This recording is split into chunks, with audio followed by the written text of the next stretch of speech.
itong si Jack Argota, naghahido ng counter-affidavit sa Department of Justice hinggil yan sa reklamong cyber libel at unlawful publication ay sinampa ng National Bureau of Investigation. Ito magkapatid naman na Bibal, inatasan nun ng ehensya na sagutin ang kinakaharap na reklamong syndicated staffa.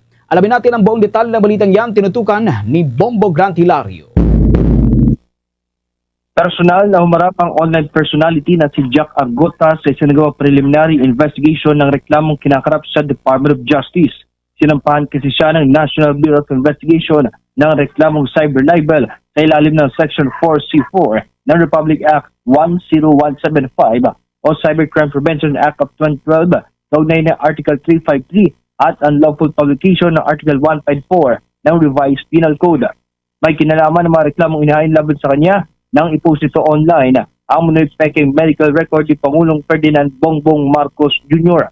Sa panayam kay Jack Argota, sinabi niyang naghain siya ng counter-affidavit sa prosekusyon, ngunit hindi na ibinahagi ang nilalaman nito.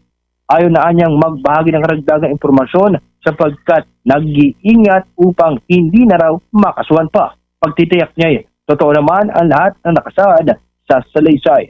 Ating pakinggan si Jack Argota. Napasa ako ng counter. Hindi naman sir na counter-affidavit po. Nanggun na lahat. Tulad pa naman sir. Hindi ko alam kung gano'n ako babalik eh. Basta alam ko kung gano'n. Hindi ko nakakalimutan. Marami na. Nanggun na lahat eh. Ayaw ko na magsabi kasi hindi ako nakasuwa na naman ako eh.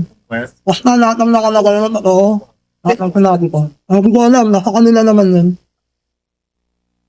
Itinanggi naman ni Argota na kanyang inamin peke ang ipost online habang mensahe niya sa mga taga-suporta na patuloy pa rin siyang pagkatiwalaan.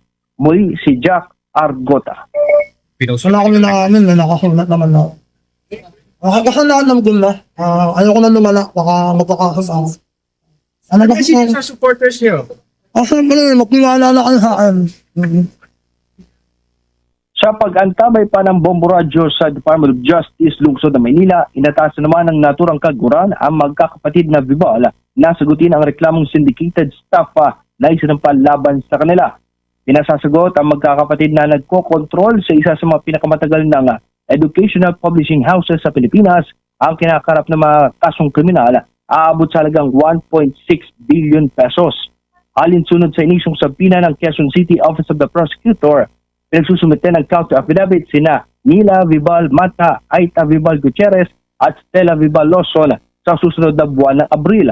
Ito ay kaugnay sa inihahing reklamo ni Maria Mandigma na syndicated staffa kontra sa nabanggit na magkakapatid. Binigyan din ng Department of Justice na sila hindi tatanggap ng motion to dismiss mula sa mga respondent habang ang hindi pagsusumite ng kontra sa laysay na may ituturing pagsuko sa karapatan magharap ng ebidensya. Pinaniniwalaang kontrolado umano ng tatlong magkakapatid ang karamihan sa shares ng publishing group nakabase sa lungsod ng Quezon na mahigit 70 taon nang ginagamit ang kanilang textbook sa mga paaralan sa Pilipinas. Nag-ulat live para sa Bombo Network News. Ito si Bombo Grant Hilario and this is Bombo Radio Philippines, the #1 and most trusted source of news and information.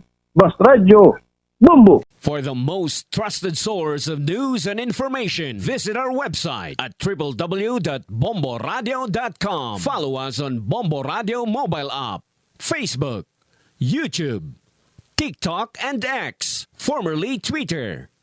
Like, share, and stay connected. Anytime, anywhere.